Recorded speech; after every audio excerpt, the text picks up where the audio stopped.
బుచ్చిబాబు డైరెక్టరేషన్ విషయానికి వస్తే అతను రాసుకున్న కథకి అతను న్యాయం అయితే చేశాడు. కానీ రామ్ చరణ్ కొన్న స్టార్డమ్ని ఫ్యాన్స్ దృష్టిలో పెట్టుకుని అయితే ఈ మూవీ తీయలేదు. అతను రాసుకున్న స్క్రిప్ట్కి అనుగుణంగానే ఈ మూవీ అయితే తీశాడు.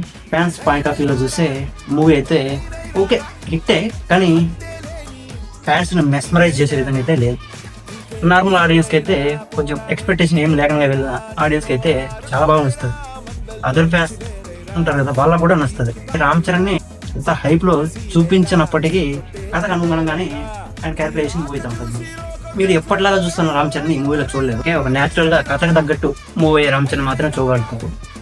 ఏఆర్ రెహమాన్ మ్యూజిక్ అయితే ఇచ్చి పడేసారు సార్. చాలామంది ఏఆర్ రెహమాన్ మ్యూజిక్ మైనస్ అవుతుంది అనుకున్నారు, కానీ బ్యాక్గ్రౌండ్ స్కోప్ అయితే ఏఆర్ రెహమాన్ ఇచ్చి పడేశాడు అసలు.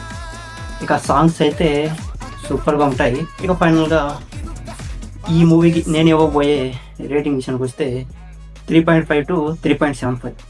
ఇది నా పర్సనల్ ఒపీనియన్. ఓవరాల్గా అయితే movie feel good movie, super hit movie.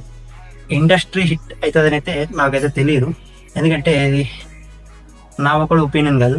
North ఆడియన్స్కి నచ్చాలి, అలాగే Tamil audience, Kannada audience, Malayalam audience అందరికీ నచ్చాలి. సో నా పర్సనల్ ఒపీనియన్ అయితే 3.75 out of 5. ఖచ్చితంగా సూపర్ హిట్ మూవీ, అందులో ఏ డౌట్ లేదు. ఎమోషనల్